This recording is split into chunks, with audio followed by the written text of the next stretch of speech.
Industry and market demand has never been one-sided, but at some point it turned into something like the dialogues in No Country for Old Men. You ask me from where? I'll tell you. From the moment when industry owners went knocking on the doors of advertising designers to create demand for them in the market. Now the designers got to work.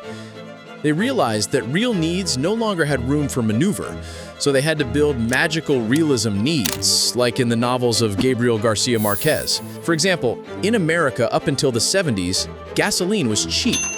Designers instilled the need for gigantic cars in society. Now companies were making their cars the size of Noah's Ark in length, or the height of Mount Denali, with massive cylinders.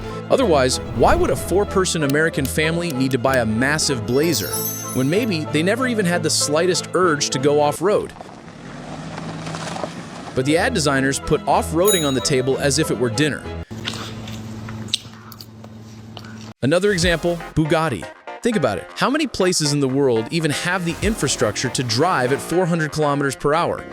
And even if they do, the Bugatti Veyron's tank at that speed empties in just 8 minutes. You've only gone about 53 kilometers and now you're left with an empty tank and a gas can on the side of the highway. Another fun example, two-seater sports cars from Porsche and Toyota. Imagine a fall evening.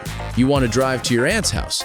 Your mom gets in, but now you have to tell your dad, who's already got himself ready for barbecue and beer, "Sorry, Dad, you can't come." Now, don't come into the comments saying, "These two-seaters are for our girlfriends," because maybe your girlfriend brought her friend too. Since the middle class was lining up to buy new cars, companies had to move on to the rich. That meant creating demand for limited cars, luxury vehicles built in small numbers. Then they put in expensive materials so Arab sheikhs would be tempted to buy them, sparking competition among the Middle Eastern elites. This cycle continues. Every day, a new need is created, and every day, people chase new purchases. Like some crazy ideas.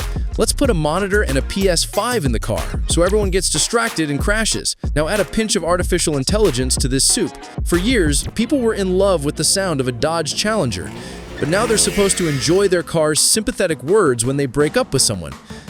You might think these ideas are stupid, but they have their own customers. Like Elon Musk's idea of opening your car door with a voice command.